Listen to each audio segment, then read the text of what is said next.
இரக்கத்தின் வாசல் இயேசு கிறிஸ்துவின் இனி நாமத்தினாலே உங்களை வாழ்த்துகிறேன்.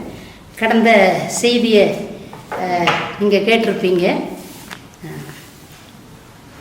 அப்படி பார்க்க தவறுனா கூட சனிக்கிழமை கூட அதை 2வது ஒலிபரப்புகிறாங்க. 1:30 2 வரைக்கும் நினைக்கிறேன். நானும் பார்த்தேன். கர்த்தருடைய நாமத்துக்கு ஸ்தோத்திரம். அதை பார்த்து நிறைய பேர் எனக்கு போடுவாங்க. நாங்கள் பார்த்தோம் சனிக்கிழமை 1:30 மணிக்கு பார்த்தோம். பாருங்கள் கர்த்தருங்களா, அதுக்காக வெள்ளிக்கிழமை பார்க்காம இருக்காதீங்க, பாருங்கள். 2வது பார்க்குறது நல்லது தானே, சந்தோஷம் தானே. கர்த்தருடைய நாமத்துக்கு ஸ்தோத்திரம். கடந்த வாரத்தில் செய்தி, அந்த பிடிக்கி போட்ட அந்த கை உடஞ்சி போச்சுங்க. கர்த்தருடைய நாமத்துக்கு ஸ்தோத்திரம். எந்த கையில் வெனை விதைச்சவன் வினையார்த்தே தெரியும். தெனை விதைச்சா தெனை விதை வேணை. எந்த கையில் அந்த ஆள் பிடுங்கி யாரை வச்சோ தானோ பிடுங்கி போட்டுச்சோ அந்த கையை ஆண்டவர் உடைச்சார். எல்லாருக்கும் யாரும் பார்த்து அங்கே பரிதாபமே படலையா, அங்கே இந்த அட்டியில் பரிதாபப்படல. ஏன்னா கடவுள் ஒருத்தர் உண்டுங்கிறதுக்கு நிரூபித்துக்காங்க. அப்போ இந்த அம்மா சொன்னாங்க, நான் போனேன், அங்கெல்லாம் சொன்னாங்க, நான் போனேன். அந்த இயேசு கிறிஸ்து அதை செய்தார். அரசு அன்று கொள்ளும் சொல்லுங்க, தெய்வம் இயேசு தெய்வம் நின்று கொள்ளும். சரியா? பட்சிக்கிற தேவன். அதனால பாவத்தை பாராத சுத்த கண்ணர். சும்மா அடிக்கடி கடிந்து கொள்ளப்பட்டும் இந்த பிடரியை கடினப்படுத்தினா சகாயமின்றி சடுதியில் நாசமடைவான் என்று வேதம் சொல்லுகிறது. அதனால எல்லாத்துக்கும் ஒரே நீதி தான். அதனால துன்மார்க்கமாக வர்ற அந்த வருமானமெல்லாம் அது ஒன்றுமெல்லாம் போயிருதுங்க. அவருடைய வாழ்க்கையை பார்க்கும்போது பயங்கரமாக இருக்குது, வேதனையாக இருக்குது, பாவப்பட வேண்டியிருக்கு. ஆரம்பத்தில் பொறாமப்பட்டவங்க, ஆரம்பத்தில் அவங்கள திட்டுனவங்க எல்லாம் கடைசியில் அவங்களுடைய அந்த நிலையை பார்த்து, கடவுளுடைய தண்டனையை பார்த்து பரிதாபப்படுறாங்கடா பாவமே அப்படின்னு சொல்கிற மாதிரி தான் அந்த அநியாயம் பண்ணுறவங்க 2 கூட்டத்தார நான் சொன்னேன். ஒன்று அநியாயம் பண்ணி சம்பாதிக்கும், அது ஒரு பறவை கூட சொல்லுவாங்க, அவையம் காத்தா அது ஒன்றுமெல்லாம் போயிடும். அதுபோல் அந்த அநியாயமாக சம்பாதிச்சவங்க வாழ முடியாது. கடவுள் இன்னொருத்தர் உண்டு இல்லையா, அவர் பார்க்கிறார்கள்ல, நல்லவரையும் தீயோரையும் பார்க்கிறவர்.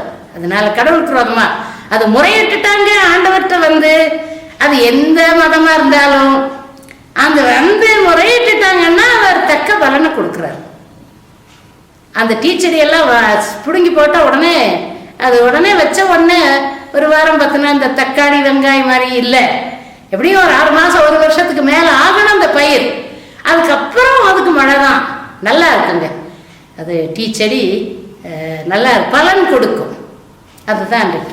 அதனால் அன்றைக்கு ஒரு பெரிய சத்தியத்தை ஆண்டவர் அந்த ஜனங்களுக்கு சொன்னார். இயேசு கிறிஸ்து யாருங்கிறத வெளிப்படுத்தினார். நான் ஆண்டவர்கிட்ட சொன்னேன், இந்த பாருங்க ஆண்டவரை, இப்படியெல்லாம் என்னைய மாட்டி விடாதீங்க, இதெல்லாம் எனக்கு அப்பாற்பட்டதே, சக்திக்கு மீறினதே, என்னை இப்படி சிக்க வைக்கக்கூடாது நீங்கள். அப்புறம் போய் எல்லாத்தையும் சொல்கிறாங்க, அங்கே போனேன்னா நீங்கள் சொன்ன மாதிரி ஒன்றுமே நடக்கலை அப்படின்னு சொன்னால் எனக்கல்ல, உங்களுக்கு தான் சொல்கிறேன். அதனால் என்னால் எது செய்ய முடியுமோ, உங்களுக்கு எது சித்தமோ, உங்களால் எல்லாம் முடியும்.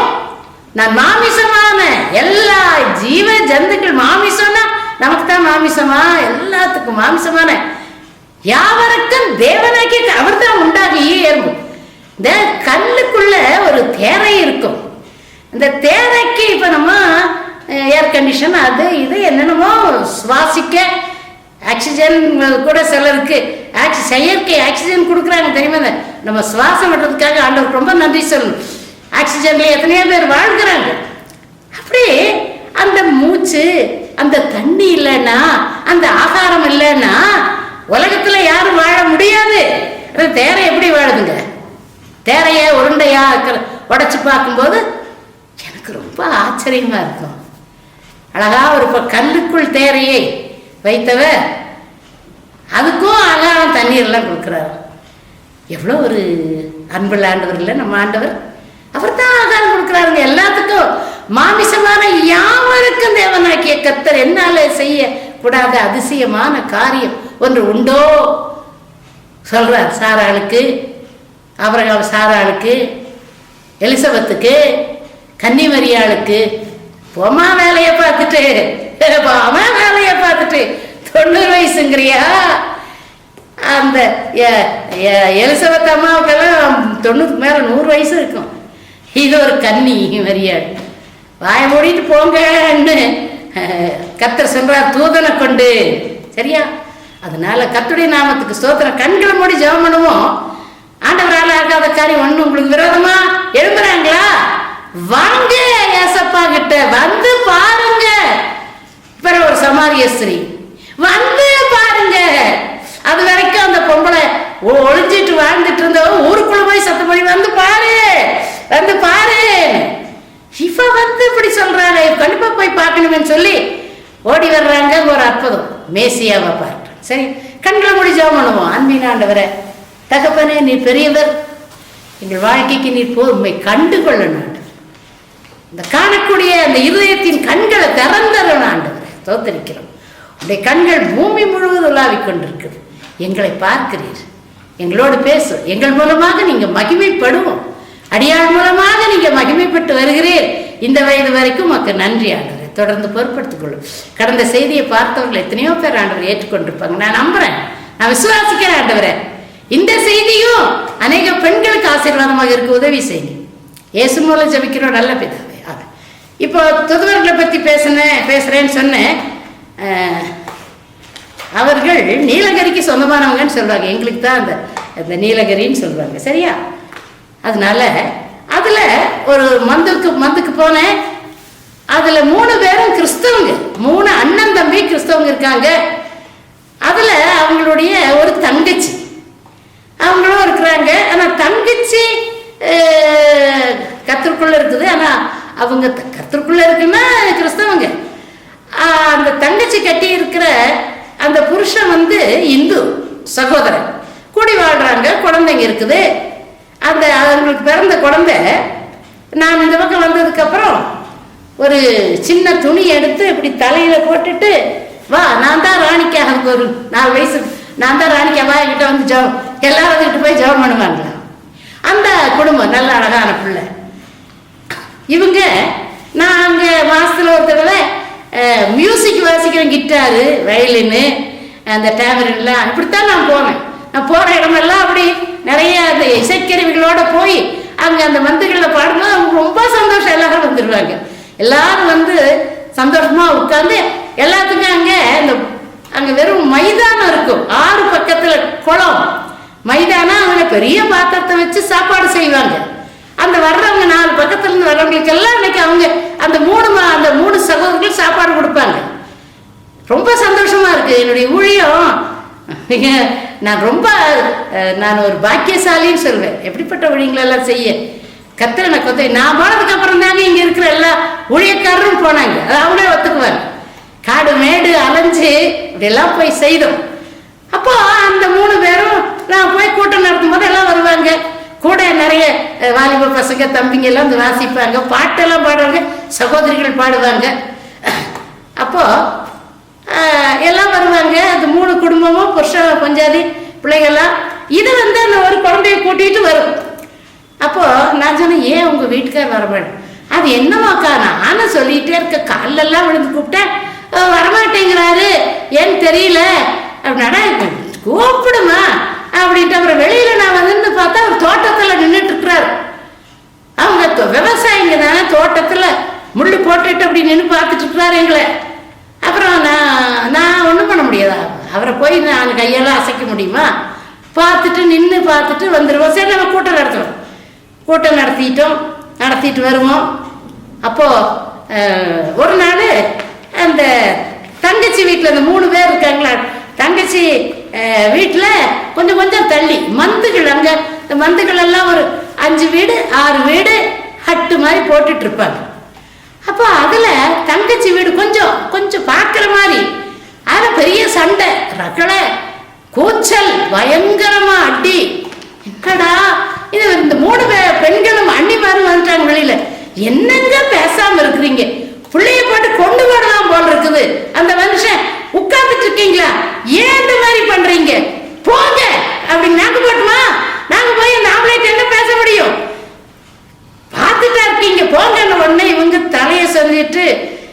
நீங்க சொன்னா கேட்க மாட்டீங்க. சரி நீ சொல்றதுக்கு வேண்டி போறேன்னு 3 பேர் அங்க போய் இப்படி கையை கட்டி வெளியில பார்த்துட்டு இருந்தாங்க. பார்த்துட்டு 3 பேர் அந்த வீட்டுக்குள்ள நடக்கிறத இப்படி கை கட்டி இப்படி நல்லா பார்த்துட்டு வர்றாங்க. வந்துட்டு சொன்னாங்களா, போன என்ன ஆச்சுங்க, ஏன் பேசாம வரேன்? போனா அங்க பொம்பளையும் ஆம்பளையும் சண்டை போடுறது இல்ல, 2 ஆம்பளைங்க சண்டை போடுறாங்க.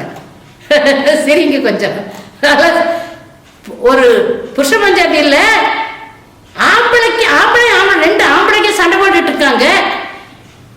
இந்த பொண்ணு அந்த அந்த புருஷனுடைய தலைமுடி கையில் இருக்குது, அந்த ஆள் அடிக்குது. இந்த காட்சியெல்லாம் பார்த்து எவ்வளவு நேரம் பார்த்துட்டு போர் அடிக்குது. அதான் வந்துட்டோம். அந்த முடிய சுருட்ட முடிய அந்த ஆளுக்கு இப்படி கையை கோர்த்து இப்படி பிடிச்சிருக்குது, ஒட்ட முடியல. இதை போய் என்ன பண்ண முடியும் அப்படின்னு சொல்லிட்டு, சரி சரி விடுங்க, நாங்க என்னமோ நினைச்சோம் அந்த 3 பொம்பளை, சரி விடுங்க, அவங்க தலையெழுத்து என்னமோ செய்துட்டு போறாங்க, கடவுள் தான் பார்த்துக்கணும். இங்க வரும்போது அதுக்கப்புறம் ஒரு நாள் கூட்டம் நடந்துட்டு இருந்துச்சு. இவர் நல்ல வெள்ளை ஷர்ட் எல்லாம் போட்டுட்டு இவரும் வர்றாரு. இவரும் வந்து ஒரு 3 மாசம் இருக்கும் வந்து உட்கார்ந்தாரு. கூட்டத்துல எல்லாரும் இருக்காங்க. அப்ப அந்த பொண்ணு எல்லாத்து முன்னாலேயும் சாட்சி சொன்னதை தான் இப்ப நான் உங்களுக்கு சொல்றேன். மறைச்ச சாட்சியில நான் இங்க வந்துட்டு இருந்தேன். வீட்டுல வந்து எங்க வீட்டுல கூப்பிடுவேன், அவர் வரமாட்டாரு. அவரு சொன்னாரு, ஏன் வரமாட்டேங்க, நல்லா இருக்கும்போது கேட்பேன், வர்றதா நீ என்ன பொம்பளையா, நீ என்ன சண்டை போட்டு இப்படி பேசுற, அட்டிக்க வர்ற, இப்படித்தான் அந்த பிரசங்கத்துல அந்த ராணிக்கா சொல்லி கொடுக்குறாங்களா, கணவன் அடி உத திட்டு போய் எங்க ஜவுமான அல்லையா சோதரோன்னு சொல்லு, இப்படித்தான் அவங்க சொல்லி தர்றாங்களா, அப்படித்தான் அந்த ராணிக்கா சொல்லுவாங்க போல் இருக்கு. இந்த ராணிக்காவை போக சொல்லு, என்ன செய்தி, அவங்களுடைய செய்தி இதுதான் செய்தியா, இப்படி எல்லாம் அக்கிரமம் நடக்கிறதா, புருஷ பஞ்சாதி இருந்தா இதெல்லாம் சொல்லி தர்றாங்களா உங்களுக்கு? அந்த ஜனங்களுக்கு அறிவில்லை, அந்த ராணிக்காவுக்கும் அறிவில்லை, அவங்களெல்லாம் வரவிடாம பண்ணணும் வந்துக்குள்ள அப்படின்னு சொன்ன உடனே இதுக்கு ஒரு மாதிரி ஷாக் ஆயிடுச்சு. ராணிக்காவை பேசினா பரவாயில்ல, ஏசப்பாவை தெரியாதவங்க கூட ஏசப்பா பேசினா ரோஷம் வரும். அப்ப இதுக்கு ரோஷம் வந்துடும். ஏன் ராணிக்காவை பேசுற, என்ன யார பேசுறேன், ஏசப்பாவை பேசுறியா நீ, என்ன காரணம்? ஆமா, நீ வந்து கீழ்படியறது இல்லை. இந்த பொண்ணு அன்னைக்கே தீர்மானம் அடிச்சான், ஏதாவது பேசும்போது ஆண்டவராகிய கர்த்தர் பேசுவாரா, வாய்மூடு. ஏதாவது நினைக்கும் போது ஒவ்வொரு நாளும் உண்மையா சொல்றேன், சபையில வந்து சாட்சி சொல்லிச்சு அந்த பொண்ணு. ஒவ்வொரு நாளும் ஆவியான என்னோட இருப்பார். எங்க வீட்டுக்கார பார்ப்பேன், அவர் எதாவது தப்பா பேசினா கூட கடைசியில கோபரா போயிடுச்சு. முதல்ல நான் தான் அவர் அப்பாவி, அவர் ஏதாவது பேசும்போது சண்டையான சண்டை, உன் வீட்டுக்கு போகாத, அதை பண்ணாத இதை பண்ணாத, நான் சொல்றதான் செய், அதையெல்லாம் நான் விட்டுட்டு அப்படியெல்லாம் நான் செய்த உண்மைதான். அது ஆண்டவருடைய நாமம் தூஷிக்கப்படுது. அது அக்காவை தவிர சொல்றது இல்லை, அது உங்க ஏசாமி அப்படித்தான் சொல்றாரான்னு சொல்லும் போது என்னால முடியலைங்க. அதனால நான் எல்லாத்துக்கும் அவர் தப்பா காக்கா வெள்ளைன்னா ஆமாங்க அப்படிங்கிற அளவுக்கு என்ன மாத்திட்டார் ஆண்டவர், என்ன ஆண்டவர் மாற்றிக்கொண்டார். அதுக்கப்புறம் தான் வீட்டுல என்னன்னு வித்தியாசமா நடக்க ஆரம்பிச்சேன். இந்த 3 மாசத்துக்குள்ள அதான் அவர் வந்திருக்கார். அல்லேலூயா அல்லேலூயா அல்லேலூயா. நீங்க மாறணும், உங்க வாழ்க்கை மற்றவங்களை மாற்றணும், நீங்க நடமாடு நிருபம். நீங்க இதை பண்ணுங்க அதை சொல்லாதீங்க. உங்களுடைய வாழ்க்கை மாறினா மற்றவங்க மாறுவாங்க. என்ன ஒரு அருமையான சாட்சி.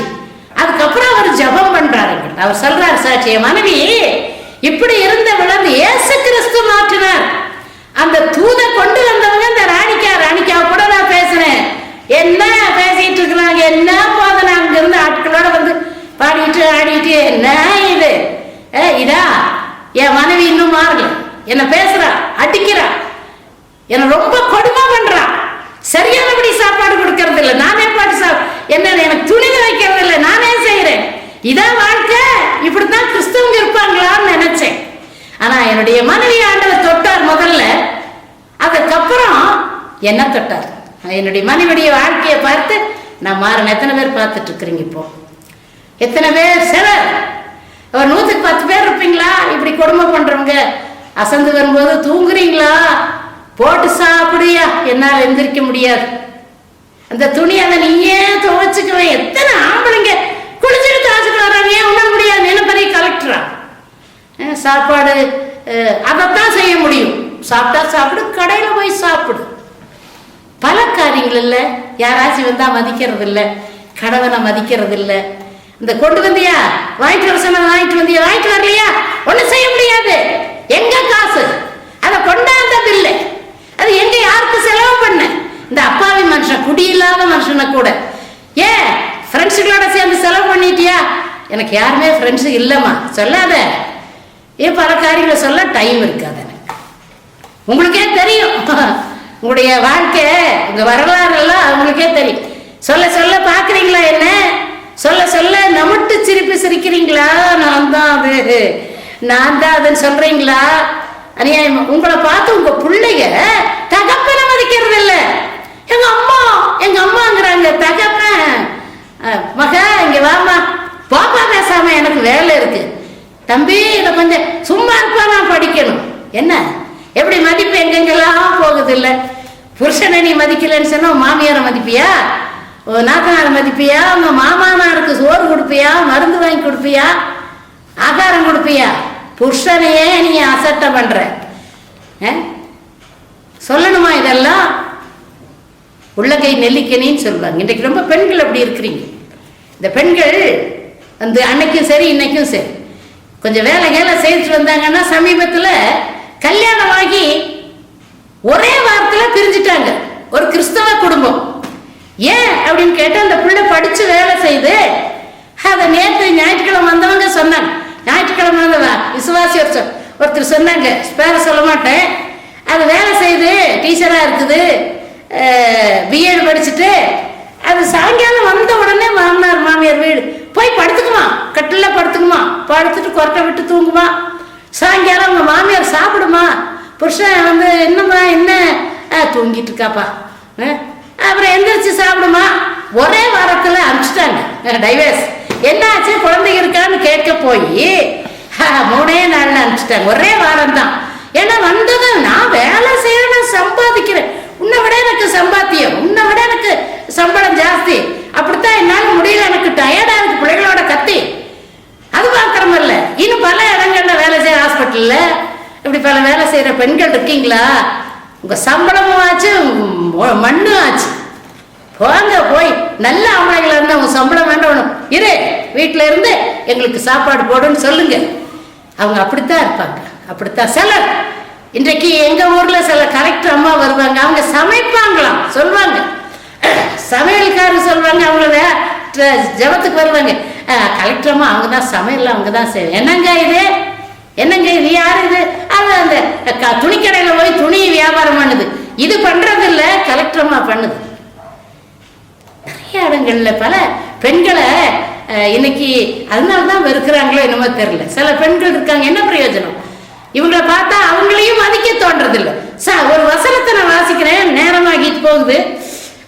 நீதிமொழிகள் புஸ்தகம் 12ஆம் அதிகாரம் 4வது வசனம். நீதிமொழிகள் 12:4 வாசிக்கிறேன் பாருங்க. குணசாலியான ஸ்திரீ தன் புருஷனுக்கு கிரீடமாய் இருக்கிறாள், இலச்சை உண்டு பண்ணுகிறவளோ அவனுக்கு எலும்புருக்கியா இருக்கிறாள். மறுபடியும் வாசிக்கிறேன், சொல்லுப்பா வாசிக்கிறேன், கவனிங்க. குணசாலியான ஸ்திரீ தன் புருஷனுக்கு கிரீடமா இருக்கிறாள், இலச்சை உண்டு பண்ணுகிறவளோ அவனுக்கு எலும்புருக்கியா இருக்கிறாள். சிலர் வந்து உள்ளுக்குள்ள வெந்துட்டு இருப்பாங்க. குணசாலியான ஸ்திரீ தன் கணவனுக்கு கிரீடமா இருப்பாள். அவன் குடிகாரனா இருக்கட்டும், அவன் பொல்லாதவனா இருக்கட்டும், அவன் கெட்ட காரியங்களை செய்கிறவனா, வேற ஒரு பெண்ணோட என்னதான் இருந்தாலும் எத்தனையோ பெண்கள் மறைக்கிறாங்க. எனக்கு தெரியுங்க, பக்கத்தில் இருக்க பொண்ணு என்கிட்ட சொல்ல, இவன் இல்லைங்க எங்க வீட்டுக்காரர் நல்லா இருக்கார், கிரீடமா இருக்கிறார், அந்த குற்றத்தை பெருசு பண்றது இல்லை. ஏன் தெரியுமா? அந்த அம்மா என்கிட்ட ஜெபத்துக்கு வந்து, இன்னொன்னு ஜெபத்தினால் ஆகாது ஒண்ணுமில்லைங்கிற தைரியத்துல நம்பிக்கையில கிட்ட வர்றாங்க. அந்த இன்னொரு அம்மா நம்பிக்கையை வந்து இப்படி எல்லாம் ஏன் அப்படின்னு சொல்லும் பொழுது குற்றம் யார்கிட்ட இருக்குது? நம்ம கிட்டத்தான் இருக்குது. இந்த குணசாலியான ஸ்திரீ எங்க போனாலும் இந்த புருஷனை விட்டு கொடுக்கறது இல்லை. எங்க புருஷனை போல இல்லை, அத்தனை சம்பளத்தையும் கொடுப்பார், நாங்க சாப்பிட்டதுக்கு அப்புறம் தான் சாப்பிடுவார், நாங்க துணி எடுக்கும் போது பண்டிகைக்கு எங்க வீட்டுக்காரர் எடுக்கவே மாட்டார், நீங்க போடுங்க, நீங்க செய்யுங்க, நீங்க அப்படித்தான். இதெல்லாம் உண்மை இல்லைங்க. சில அந்த புருஷன் எப்படி மாறுவார்? எப்படி மாறும்? போன வாரத்தில் சொன்னது போல அந்த மனைவியுடைய நல்ல நடத்தையில புருஷர்கள் ரட்சிக்கப்படுறாங்க. நிறுவத்தில் நாங்கள் வாசிக்கிறோம். அதனால இந்த மாதிரி பெண்கள் இருக்கிறாங்க எலும்புருக்கி. இந்த மனுஷன் நல்ல மனுஷனா இருப்பா, சொல்ல மாட்டான். மனைவியை விட்டு கொடுக்கறது இல்லைங்க. பாருங்க, இன்றைக்கும் இந்த கணவன் மனைவி பற்றி பேசினா ரொம்ப பேசுவேன். இந்த கணவன் மனைவி தப்பு செய்தான்னா கண்டுக்கிறது இல்லைங்க. சொல்லும்போது செய்யாதமா, வேண்டாமா, இது நல்லது இல்லம்மா. எத்தனை வீட்டுக்காரர் நீங்க பார்த்திருப்பீங்க, மறைச்சிடுறாங்க, மற்றவர்களுக்கு சொல்றது கிடையாது. எப்படிப்பட்ட ஆண்களா இருப்பாங்க. ஐயோ வேண்டாம், சொல்ல வேண்டாம், நம்மளோட சின்னவன் திருந்திடுவா அப்படின்னு சொல்லி இன்றைக்கு 100க்கு 99 பேர் அப்படித்தான் இருக்கிறாங்க. உங்களுக்கு தெரியுமா? ஏன் சொன்னா அவர்களோட நான் பழகுறேன். ஆனா இந்த பொம்பளை இருக்காங்களே, ஏதாவது ஒரு பொண்ணை பார்த்தோமா நல்லா இருக்கேன்னு கேட்டா அவ்வளவுதான், வீடு அன்னைக்கு வீடு இல்லை. எப்படி நீ அவள்கிட்ட பேசலாம்? நீ யாரு? நீ அப்படியா இப்படியா? இன்னைக்கே போறேன், நான் எங்க மாமா மான கட்டியிருந்தானே நான் நல்லா இருப்பேன், தெரியாம கட்டிட்டேன். ஒன்னும் தெரியாத ஒரு அப்பாவி மனுஷன்.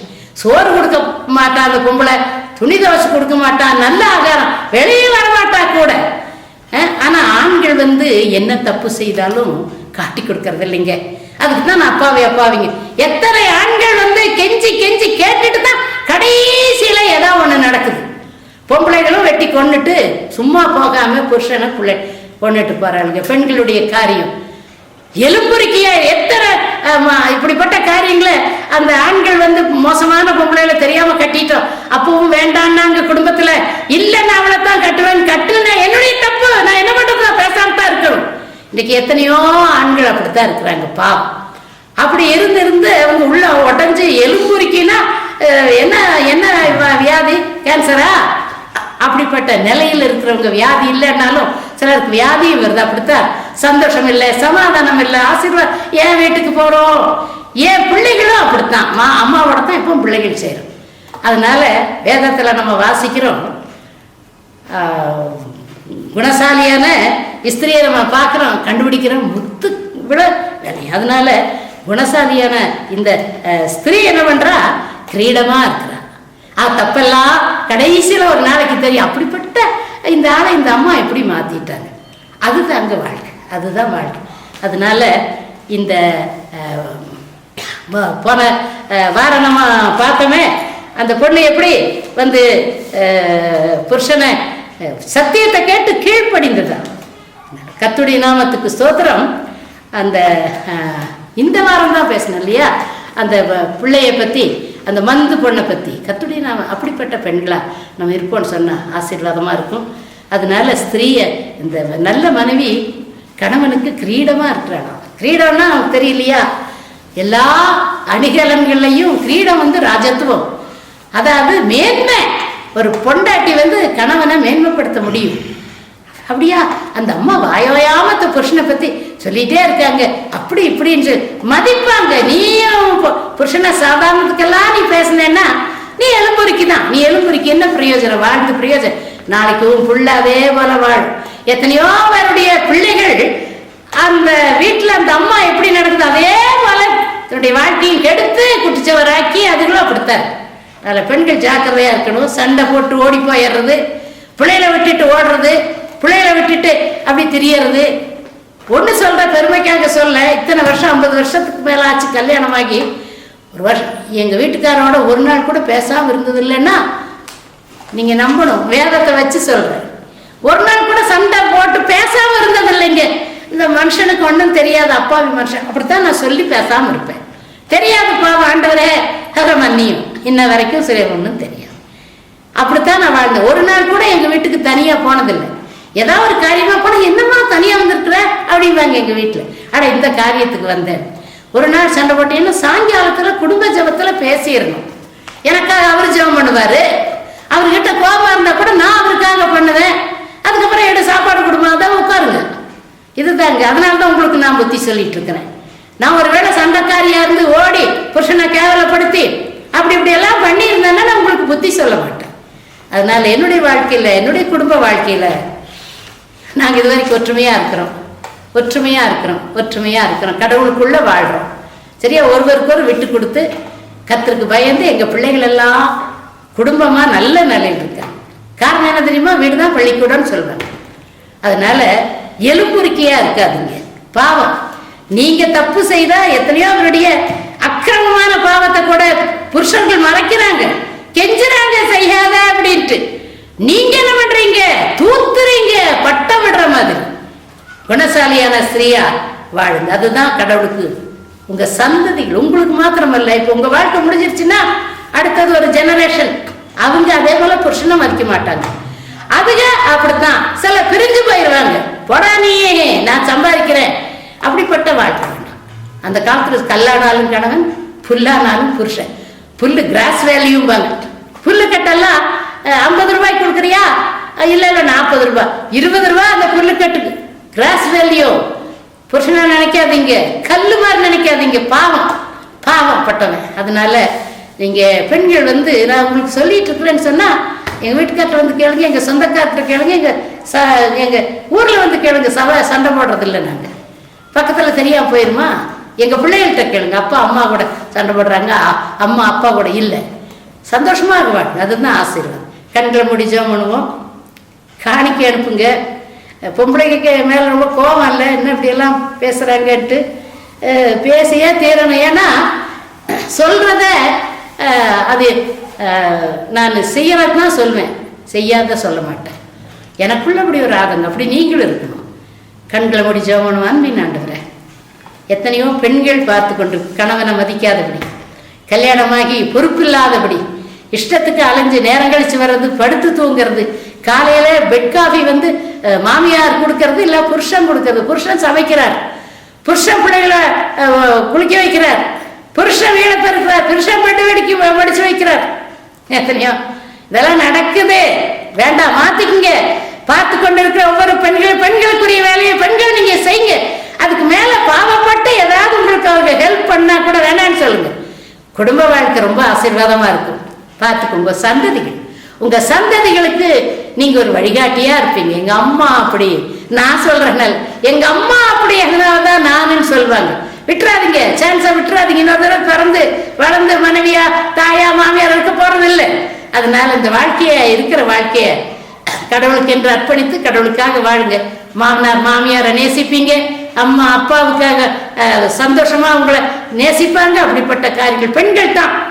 பெண்கள் சிறப்பானவர்கள். அப்படிப்பட்ட பெண்களா இருங்க. கர்த்தர் உங்களை ஆசீர்வதிப்பார். உங்க சந்ததிகள் ஆசீர்வாதமா இருக்கும். உங்கள் பிள்ளைகள் வாழ்த்துவார், வாசல்ல வாழ்த்துவார்கள்.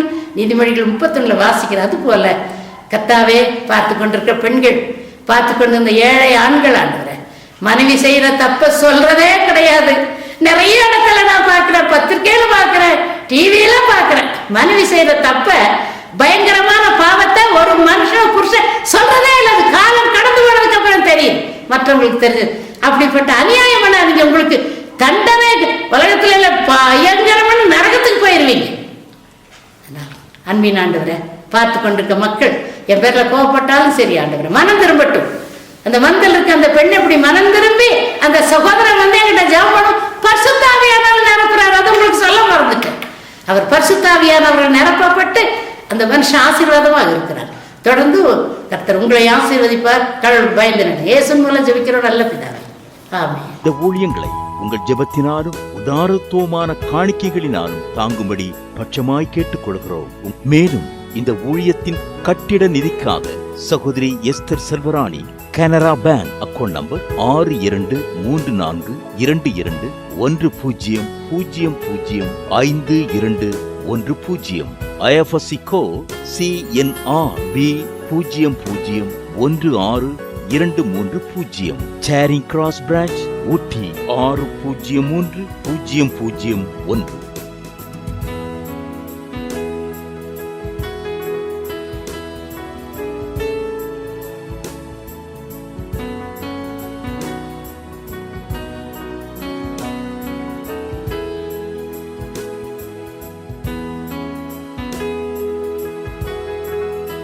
உங்கள் காணிக்கைகளை நீங்கள் அனுப்ப வேண்டிய எங்கள் வங்கி விலாசம்: Deborah good news ministries, Indian bank account number 6072985776, IFSC code IDIB 0000U 6019. சேரிங் கிராஸ் பிரான்ச், ஊட்டி 603001.